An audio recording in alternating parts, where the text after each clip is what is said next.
As I walk through the valley of the shadow of death. Welcome to High Five Wrestling. I'm your host, Chicago Ted. Tonight we're going to do a late Impact review. I don't have a camera of my own, so most of my Impact reviews are going to come a couple days late, so bear with me here. Also, this is the first time I've watched Impact in about 6 months, so if I get something wrong, I'll figure it out later. But I don't know most of the storylines. I'll catch on here in about a couple weeks. Anyway, let's kick it off.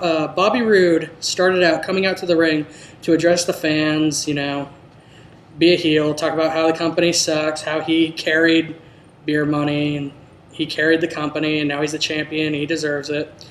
Finally, James Storm comes out, shuts him up, and tries to accuse him of jumping him backstage last week. And that went on until Storm went back up the ramp, and AJ Styles attacked Roode from behind, and security had to break it up. Came back after the commercial break, and AJ and Roode are still going at it, pretty much. Sting comes out to announce a 30-minute Iron Man match at Final Resolution between AJ Styles and Roode for the world title. That's a great match. I might pay to see that match. More likely than not, I'll just try to find a free stream and find it. But that sounds like a pretty good match. The camera panned off him for a second and then panned back, and Roode was hitting Dixie Carter and AJ Styles with the belt and then attacking security, I guess, to follow the heel movement that he's become. It was a pretty good segment. I'm comparing everything to Raw pretty much. I know I shouldn't, but I have nothing to base it off of.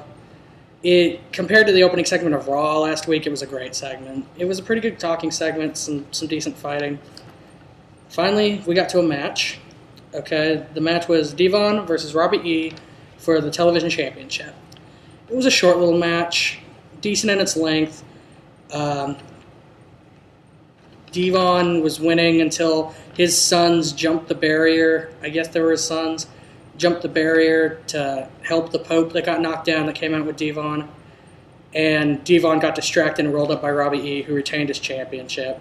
I have no idea what this Sons of Devon storyline is. It seems kind of stupid. Just don't see a point in it. Short match. Better than some of the matches Raw put on last week, but following that Devon storyline just looks dumb. Next up, Kid Cash and Austin Aries fought Brian Kendrick and Jesse Sorensen in a tag match. No titles involved. It was a decent length of match. Pretty good, entertaining tag match. That Sorensen and Kendrick won after Cash was pinned because his tag partner, Austin Aries, wouldn't be tagged in. And when Cash tagged in Aries, he just pretty much slapped him in the face to tag him back in and then left the match. So apparently Austin Aries is a heel. Yeah, I'll catch on to this stuff in a couple weeks, guys, I promise. So it was a decent short match. And then 10 Diva Gauntlet match, number one contender of the Knockouts title. Gail Kim currently holds it. But she had nothing to do with this match. So pretty much Mickie James won it after ODB beat her down for beating her as the 9th competitor. And Madison Rayne came out and strolled down there and took too long, and Mickie James rolled her up in a pin to pick up the 3 count and get the title matchup, which I'm assuming is going to be at the next pay-per-view. So she's the number one contender now. A lot better than the WWE Divas. The matches are longer, they're more athletic, they're not just a niche. They're not just there to make it look like a lack of a sausage fest. The knockouts are better than the Divas is what I'm trying to say. Jeff Hardy came out to address the fans. Karen Jarrett came out to confront Jeff Hardy, called him not a man, slapped him. Jeff Jarrett, getting that confused. Jeff Jarrett tried to hit Jeff Hardy from behind, but he got caught. And then Karen Jarrett tried to low blow Jeff Hardy from behind, and she got caught. And then I think Jeff Jarrett finally got a blow in there.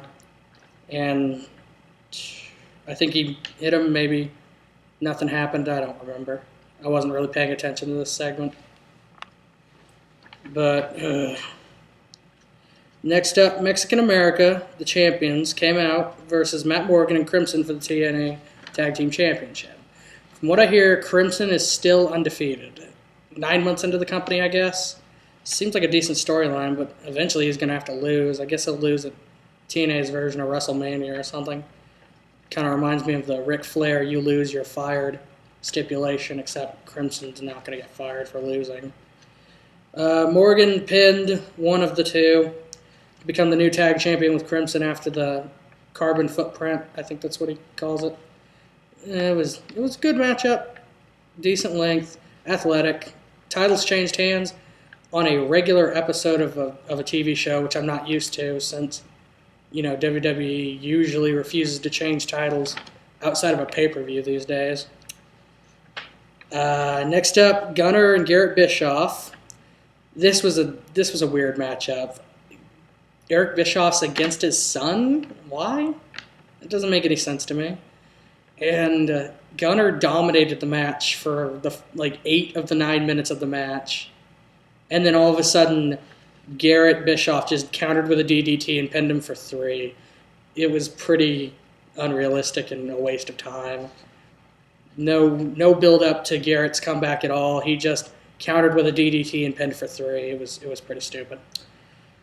At the end, James Storm came out to address the crowd. Said he found out who had jumped him backstage, and he accused AJ Styles of it. AJ came out and he rebuked the claim, saying that he wanted to beat Rude just as bad as Storm did. And before they could get into a fight, Kazarian came out and played Peacemaker and convinced him to break it up. And as Styles and Kazarian and Storm were heading back up the ramp, Angle attacked Storm from behind and threw him into the steel stairs and gave him an angle slam in the middle of the ring. And then told him that it was him who actually jumped him from behind. So that'll probably lead to an interesting storyline.